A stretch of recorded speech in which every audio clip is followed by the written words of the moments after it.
នេះគឺជាត្រីដែលគេឲ្យរសនាមថាជាត្រីដែលមានមុខអាក្រក់ជាងគេក្នុងពិភពលោកតើត្រីនេះមានឈ្មោះអ្វីហើយមានប្រភពនៅទីណាតោះទៅស្វែងយល់ពីត្រីនេះទាំងអស់គ្នាត្រីនេះមានឈ្មោះថា Blobfish ជាត្រីដែលរស់នៅក្នុងសមុទ្រទឹកជ្រៅចន្លោះពី 1770 feet ដល់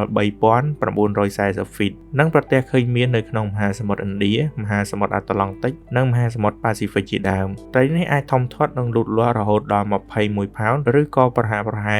9.5 គីឡូក្រាមហើយមានប្រវែង27 អ៊ីងតែទំហំនិងទម្ងន់ជាទូទៅដែលគេសង្កេតឃើញភាគច្រើនគឺមានទម្ងន់2 គីឡូក្រាមនិងមានប្រវែង12 អ៊ីងឬ30 សង់ទីម៉ែត្រហើយវាអាចរស់នៅលើសពីអាយុ130 ឆ្នាំការរស់នៅក្នុងសមុទ្រទឹកជ្រៅគឺជាមូលហេតុដែលធ្វើឲ្យ Blobfish ត្រូវបានសម្របខ្លួនយ៉ាងខ្ពស់ជាមួយនឹងសម្ពាធទឹកដ៏ខ្លាំងជាងសម្ពាធទឹកធម្មតាពី60 ដងទៅ120 ដងក្នុងសម្ពាធទឹកជ្រៅបែបនេះជាមូលហេតុដែលយើងតែងតែឃើញថានៅពេលត្រីនេះត្រូវបានចាប់ដោយអ្នកនេសាទយើងឃើញរូបរាងក៏ដូចជាមុខមាត់របស់វាមានសភាពអាក្រក់មែនទែនបើយើងក៏លេចមើលអំពីវីដេអូដែលថតបានដោយអ្នកវិទ្យាសាស្ត្រចុះស្រាវជ្រាវនៅក្នុងបាតសមុទ្រយើងនឹងឃើញថា Blobfish មិនមានសភាពអាក្រក់ដូចរូបថតនៅលើគោកនោះទេពោលគឺត្រីនេះមានសភាពស្រស់ស្អាតជាធម្មតាដូចត្រីឯទៀតដែរ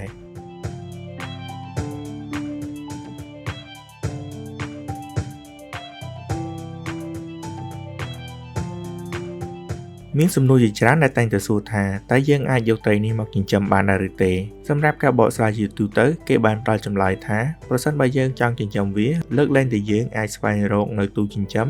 ដែលអាចបង្កើតសម្ពាធទឹកនិងសីតុណ្ហភាពដូចគ្នាជាមួយនឹងសម្ពាធទឹកនៅបាតសមុទ្រដែលវារស់នៅហើយសីតុណ្ហភាពនោះទៀតសោតគឺចន្លោះពីជម្រៅទឹក 1000 ម៉ែត្រទៅ 2000 ម៉ែត្រវាមានសីតុណ្ហភាពត្រឹមតែ 4 ទៅ 5 អង្សាសេប៉ុណ្ណោះលើពីនេះទៅទៀតអ្នកចិញ្ចឹមត្រូវស្វែងរកនៅចំណីមួយចំនួនដែលជាប្រភេទចំណីដែលវាត្រូវការផងដែរនិយាយសរុបជារួមមកលទ្ធភាពក្នុងការចិញ្ចឹមត្រីនេះស្ទើរតែគ្មានព្រោះការចំណាយទៅលើសម្ភារៈមានតម្លៃថ្លៃហើយតាមការស្រាវជ្រាវយើងមិនទាន់ឃើញនរណាម្នាក់អាចចិញ្ចឹមត្រីនេះបាននៅឡើយទេ